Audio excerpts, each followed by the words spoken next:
स्वागत आहे तुमचं DK हॉरर स्टोरीजमध्ये. कथेचे नाव बाधा. कोल्हापूर शहराला लागूनच असलेले एक छोटेसे गाव. पूर्वी जेमतेम 50-60 घरे असलेले हे गाव काळानुसार पूर्ण बदललेले. शहराजवळ असल्याने जमिनीला चांगला भाव आला. हळूहळू छोटे मोठे कारखाने, भट्ट्या आणि इतर व्यापारी या गावात जम बसवू लागले. मग ओघाने लोकसंख्याही वाढली, घरांची संख्या वाढली, लोकांना रोजगार मिळू लागला. एक सधन गावांपैकी एक असे ते गाव नावाजले जाऊ लागले. तर हे झालं गावाबद्दल. आता वळूया मुख्य गोष्टीकडे.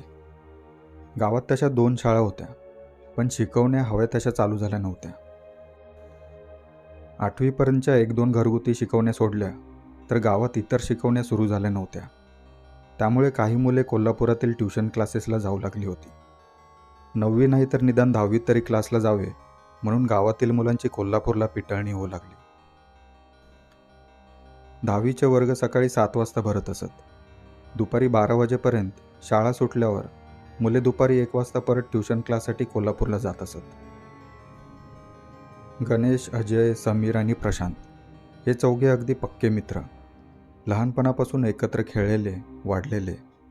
9वी पूर्ण केल्यावर चौघांनीही एकत्रच कोल्हापूरला साठे क्लासेसला जाण्यास सुरुवात केली होती. 10वीचे वर्ष सुरू झाले होते. गणेश, अजय, समीर आणि प्रशांत चौघेही अभ्यासात हुशार आणि चुणचुणीत. थोडा अवकळपणाही होता म्हणा. दिवस अगदी सामान्य चालले होते. 10वीचे वर्ष सुरू होऊन 2 महिने उलटले होते. सकाळी शाळेत जाणे, दुपारी 2 तास क्लास आणि मग 3:30पर्यंत परत घरी येणे असा चौघांचाही दिनक्रम चालू होता. गावातून कोल्हापूरला जायला एसटी बस मिळत असे. गावातील मुले क्लासला जाण्यासाठी एसटी बस पकडून कोल्हापूरला जात. गावापासून 2 किलोमीटर एसटीने गेल्यावर एक अरुंद पूल लागत असे, नदीवरून जाणारा. तो पूल ओलांडून पलीकडे गेल्यावर सरळ पुढच्या थांब्याला गाडी थांबली की समोरच साठे सरांचा क्लास होता. तिमाहीची परीक्षा सुरू झाली होती. एक एक करून सर्व परीक्षा पार पडल्या. परीक्षा संपल्यावर क्लासला यावे असे सांगण्यात आले होते. त्या दिवशी शेवटचा पेपर संपवून मुले क्लासला दुपारी 1 वाजता गेली. क्लासमध्ये मास्तरांनी सर्व मुलांच्या परीक्षेचा आढावा घेतला, पुढील तयारी आणि वेळापत्रक सांगितले आणि साधारण 2:30च्या सुमारास मुलांना घरी जाण्यास सोडले. गणेश, अजय, समीर, प्रशांत आणि गावातील इतर मुलं मुली बस थांब्यावर येऊन थांबले होते. बस येण्यास अजून थोडा अवकाश होता. एवढ्यात घरी जायला न ग, चला नदीवर जरा फिरून जाऊ मग, गणेश म्हणाला. नदी हो? नगर रे गाण्या, पाऊस बिऊस पडला म्हणजे पुस्तकं भिजतात, अजय म्हणाला. आज काय पाऊस पडत नाही लेका, चांगलं ऊन पडलंय.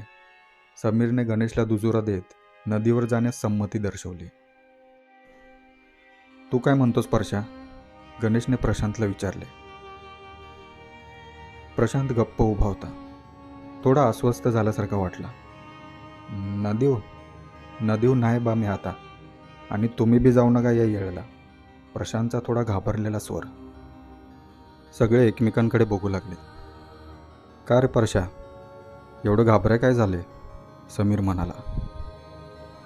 छा, घाबरत नाही लेका, पर दुपारचं 3 वाजत आल्या ती आणि म्हणत्यात दुपारी 3 नंतर पुलाच्या नदीकडे जाऊ नये, प्रशांत म्हणाला. काय ते सरळ सांग की गड्या, गणेशने विचारले. अरे नदीकडेला एका बाजूला स्मशान आहे, दुपारी 3 नंतर काहीतरी असतंय तिथं, लागीरतंय म्हणा, प्रशांत म्हणाला. सर्वजण एकमेकांकडे बघू लागले.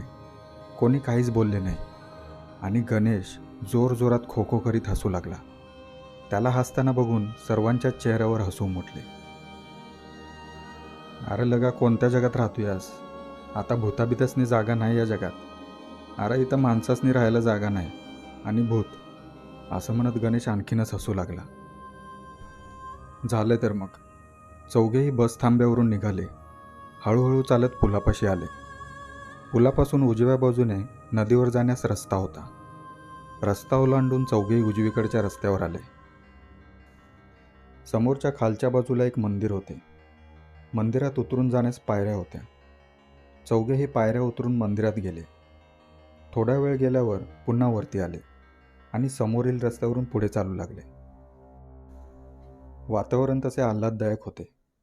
हवेत गारवा पसरला होता. रस्त्याच्या दोन्ही बाजूला उंच उंच झाडं होती आणि त्यांची घनदाट सावली रस्त्यावर पसरली होती. चौघांच्या हातात बारीक काटक्या होत्या. रस्त्यावरून त्या घासत आपटत ते पुढे पुढे चालले होते. रस्त्याच्या डाव्या बाजूला कठडे बांधले होते. काही मुले, काही माणसे तिथे बसली होती. थोडं पुढे गेल्यावर नजरेस पडली ती स्मशानभूमी. स्मशानभूमीच्या बाजूला मोकळ्या जागेत लाकडाचे मोठे मोठे ओंडके रचून ठेवले होते.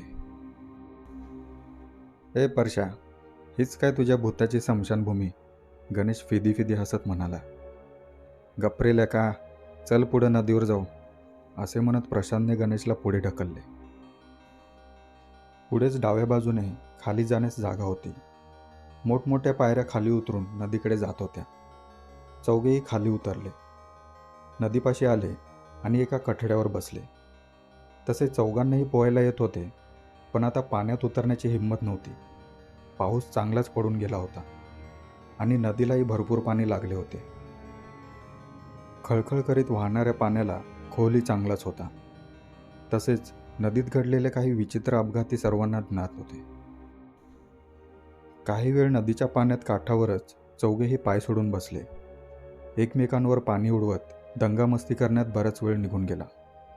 दुपारचे आता 3:30 वाजले होते. पावसाच्या हलक्या सरीही पडून गेल्या होत्या. चौघेही तेथून उठले. हातपाय थोडे कोरडे करून 5 मिनिटांनी तेथून ते निघाले.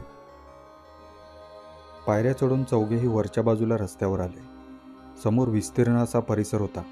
स्मशानापासून थोड्या अंतरावर मोठमोठी झाडं होती, छोटी मोठी झुडपं आणि रानफुलेही उगवली होती. चौघांनाही त्या समोरील परिसरात फिरण्याचा मोह आवरला नाही. धावतच सगळे एकामागोमाग एक करीत तेथे गेले. परिसर फारच शांत होता. हवा कुंद आणि गार होती. पावसाने ओलसर झालेल्या मातीचा एक हवाहवाचा सुगंध पसरला होता. निरनिराळ्या रंगाची फुले आणि तितकीच किंबहुना अधिक आकर्षक अशी फुलपाखरे इकडून तिकडे उडत होती. चौघेही इकडून तिकडे बागडत होते. फुलपाखरांमागे पळत होते. परिसर मोठा असला तरी एका नजरेत भरत होता, त्यामुळे कोणी हरवण्याची शक्यता कमीच होती. तेथेच एक जांभळाचे झाड होते. प्रशांत आणि समीर जांभळं पाडत होते. गणेश आणि अजय हातात बारीक काठी घेऊन उगाच काहीतरी झुडपात शोधत होते. असाच काही वेळ निघून गेला. गणेश चालत होता. एका झाडाखालून जाताना खट्ट असा आवाज झाला. पायाखाली काहीतरी मोडल्यासारखा. गणेश थांबला. मान वळवून त्याने खाली पाहिले. एक कच्चे पिवळसर अंडे त्याच्या पायाखाली फुटले होते. त्याचा पिवळा पांढरा बलक पसरला होता आणि बाजूला एक लिंबू चिरून ठेवला होता. त्यात हळद कुंकू भरला होता. मायेला सुधारायचे नाहीत लोक, असं म्हणत गणेशने आणखीन एक लाथ मारून लिंबू जागेवरून उडवला. समोरच चिंचेचे झाड स्तब्ध उभे होते. सर्वजण आता एकत्र जमले होते. दप्तर जांभळांनी भरली होती. चौघेही तेथून निघाले. रागाच्या भरात गणेशने लिंबू लाथाडला तर होता, पण मनात उगाचच एक अस्वस्थता दाटली होती त्याच्या. त्याबद्दल तो तिघांना काहीही बोलला नाही. एसटी पकडून सर्वजण गावात आले आणि आपापल्या घरी गेले. अंगात बराच शीण आला होता. गणेशने घरी आल्या आल्या काहीतरी खाऊन अंग आडवे केले. भयान असा अंधार पसरला होता. धुरकट वातावरणात मोठमोठी झाडं अस्पष्ट दिसत होती. मध्येच कोल्हेकोई तर कुत्र्याचे रडणे ऐकू येत होते. समोरच एक मोठे चिंचेचे झाड दिसत होते. घोंगावणारा वारा सैरवैर फिरत होता. वाऱ्याने होणाऱ्या पानांची सळसळ वाढत होती आणि इतक्यात दिसले चिंचेच्या झाडामागून दिसणारे 2 मोठे पांढरे डोळे. एक मोठी किंकाळी फोडत गणेश अंथरुणात उठून बसला. संध्याकाळचे 7 वाजले होते. गणेशचे संपूर्ण अंग घामाने थपथपले होते. अंगात ताप भरला होता. घशाला कोरड पडली होती. गणेशच्या आईवडिलांनी त्याला तातडीने दवाखान्यात नेले. तपासणी केली आणि औषध घेऊन गणेश घरी आला. अंगात अजूनही ताप होताच. जेवणही फारसे खाल्ले नव्हते. औषध घेऊन गणेश झोपायचा प्रयत्न करीत होता, पण झोप काही लागत नव्हती. ताप थोडा उतरला. गणेश अंथरुणात पडून होता. अचानक त्याला भयंकर अस्वस्थ वाटू लागले. तोंड फुगवत उचक्या देत गणेश जागचा उठला आणि मोरीत पळाला. काही कळायच्या आत भडाभडा उलट्या होऊ लागल्या, रक्ताच्या. गणेश आता पुरता घाबरला होता. गणेशचे आईवडील तर भांबावून गेले होते. असे अचानक काय झाले होते गणेशला? दुपारी जे घडले होते ते गणेशने त्याच्या मनातच ठेवले होते. कोणापुढेही त्याने वाच्यता केली नव्हती. त्या रात्री कोणालाही नीट झोप लागली नव्हती. सकाळ झाली. अर्धवट झोपेतून गणेशची आई उठली. उठल्या उठल्या तिने गणेशकडे पाहिले आणि तिच्या हृदयाचा ठोकाच चुकला. गणेशची अवस्था फारच भयंकर झाली होती. चेहरा लाल भडक झाला होता. चेहऱ्यावर, हातावर, पायांवर काळपट पट्ट्या उमटल्या होत्या. गणेशचे वडील हा प्रकार पाहून भयभीत झाले. काय करावं आणि काय नाही अशी अवस्था झाली होती. सकाळी साधारण 10च्या सुमारास डॉक्टर बोकळे गणेशला तपासण्यास आले. औषधाचा काहीच परिणाम दिसत नव्हता. अंगात ताप भरला होता. त्यांनी गणेशला इंजेक्शन दिले आणि निघून गेले. दिवसभर गणेशची आई गणेशजवळच बसून होती. संध्याकाळी गणेशचे वडील लवकरच घरी आले. न्याहारीनंतर गणेशला थोडी हुशारी आल्यासारखी वाटली, पण अशक्तपणा खूपच होता. गणेशचे आईवडील त्याच्याजवळ येऊन बसले. पोरा, बाहेर काही खाल्लं होतंस का? गणेशच्या वडिलांचा काळजीचा स्वर. नाही बाबा, पण काल.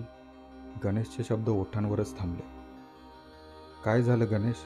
खरं खरं सांग बघू. आईचा चेहरा रडवेला झाला होता. आई, काल मी, अजय, समीर आणि प्रशांत नदीवर गेलो होतो, गणेश सांगू लागला. त्याच्या आईवडिलांचा चेहरा चिंताग्रस्त झाला होता.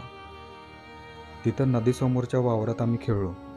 खेळता खेळता माझ्या पायाखाली एक अंड आलं आणि ते फुटलं. तिथं एक लिंबू बी होतं, लाल पिवळं केलेलं, गणेशने सांगितले. गणेशच्या आईने पदर तोंडाला लावला आणि ती रडू लागली. काय झालं हे गणेशच्या वडिलांच्या लक्षात आले होते, पण आता पुढे काय करायचे हा प्रश्न पडला होता. गावात गोदाक्काला देवीची बाई म्हणून सगळे ओळखत असत. रात्रीचे 9 वाजले होते. गणेशचे वडील गोदाक्काच्या दारात उभे होते. गोदाक्का आहे का घरात? आई मधल्या घरात आहे. काय काम काढलं मामा? गोदाक्काची सून म्हणाली. जरा तातडीचं काम आहे, येऊ काय घरात? ये किसन ये, सरळ आत ये, मधल्या घरात ये. आतून गोदाक्काचा आवाज आला. गणेशचे वडील मधल्या घरात आले. घर कसले एखादे देऊळच वाटत होते ते. खोलीच्या तिन्ही बाजूला ओळीने देवदेवतांच्या मूर्त्या ठेवल्या होत्या. निरंजन, पंत्या आणि 2-3 कसल्याशा बुट्ट्या तेथे ठेवल्या होत्या. गोदाक्का समोरच आई निलाईच्या फोटोला पाया पडत होती. गोदाक्काने गणेशच्या वडिलांना बसण्यास सांगितले आणि गणेशचे वडील खाली मांडी घालून बसले. बोल किसन, काय झालं? कुठचं काम अडलंय का कसला तंटा? गोदाक्काने विचारले. गोदाक्का, गणेश कालपासनं लई आजारी आहे. कालपासनं अंगात ह्यो ताप भरलाय, उतरतच नाही. रक्ताची उलटी बी झाली काल, आणि सकाळी तर पुऱ्या अंगावर काळचट्ट उठल्यात. गणेशचे वडील हात जोडूनच बोलत होते. काही बोललाय का त्यो? गोदाक्काने विचारले. पुलाकडल्या नदीवर गेला होता. तिथल्या वावरातल्या एका चिंचेच्या झाडाखाली एक अंड तुडवलं म्हण त्याने. लिंबू बी होता भरलेला. गणेशच्या वडिलांचा हात थरथरत होता आणि पुढे तोंडातून शब्द फुटत नव्हता. गोदाक्काने डोळे विस्फारले. किसन, तुला माहीत आहे नवं, ती जागा लई वंगाळ आहे. तुला माहीत आहे की नाही कुणास ठाऊक. त्या जागेवर जमिनीखाली प्रेतं पुरल्या. ती आमुषेला निवट ठेवतात तिथं. चिचेचं एक झाड आहे तिथं मधी, आणि परवा आमुषा होती. त्या चिचं खालचंच लागलं त्याला, गोदाक्का म्हणाले. गोदाक्का, आता काय करायचं तूच सांग. गणेशच्या वडिलांचा चेहरा रडवेला झाला होता. निवत जसाच्या तसा करून ठेवायचा. एक अंड, भरलेलं लिंबू, वर आणि नारळ, पान, सुपारी ठेवायला लागल. येळ घालवून चालायचं नाही. आजची रात्र आहे, उद्या काय होईल सांगता यायचं नाही आणि एकटाच जावं लागेल तुला, गोदाक्काने सांगितले. गोदाक्काने तिच्याजवळचा अंगारा दिला. गणेशला लाव ह्यो अंगारा, निवत तयार कर आणि लागलाच बाहेर पड, गोदाक्काने सांगितले. गणेशचे वडील गोदाक्काने दिलेला अंगारा हातात घेऊन घरी जाण्यास वळले. आणि एक गोष्ट लक्षात ठेव, निवड ठेवून झाल्यावर तडक निघून ये. कसलाही आवाज आला तर मागं वळून बघू नगस, गोदाक्काचा निर्वाणीचा इशारा. गणेशचे वडील घरी आले. रात्रीचे 10 वाजून गेले होते.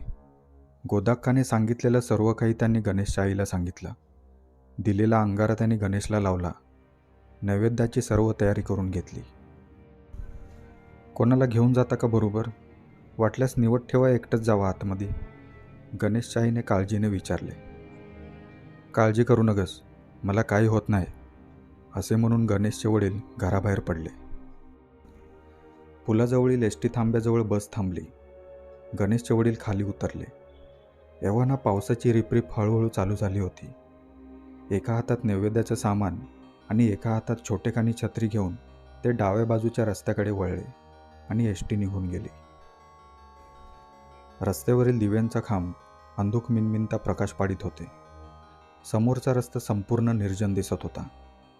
गणेशचे वडील रस्त्यावरून चालत सरळ निघाले होते. सकाळची मोहक आणि हिरवी झाडं रात्रीच्या अंधारात भव्य आणि भीतीदायक वाटू लागली होती. वारा घोंगावत होता. एक सोसाट्याचा वारा आला आणि छत्री उलटीपालटी करून निघून गेला.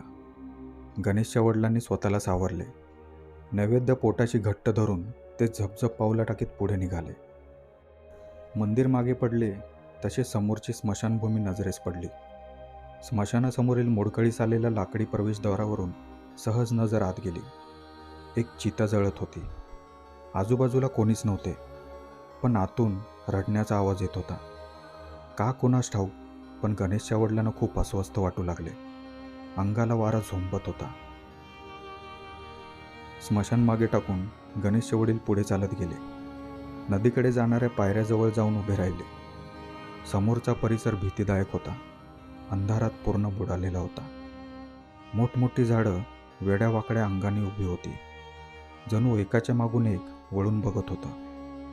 गणेशच्या वडिलांनी निर्धार केला आणि झपझप चालत त्या आवारात शिरले. आवारात निळसर गडद अंधार पसरला होता. पाऊस आता पूर्ण थांबला होता. जमिनीवर चिखल पसरला होता. गणेशचे वडील हळूहळू चालत पुढे जात होते. आणि अचानक टिवटिव टिवटिव करीत वटवागुळं डोक्यावरून निघून गेली. गणेशच्या वडिलांच्या काळजाचा ठोकाच चुकला. त्यांनी स्वतःला सावरले. भरभर चालत ते आवाराच्या मध्यभागी आले. समोरच एक मोठं चिंचेचे झाड होते. त्यांच्या मनावर एक अनामिक दडपण येत होते. त्यांनी मन घट्ट केले. समोर हळूवार पावलं टाकीत ते झाडाजवळ गेले. पिशवीतील नैवेद्य त्यांनी बाहेर काढला.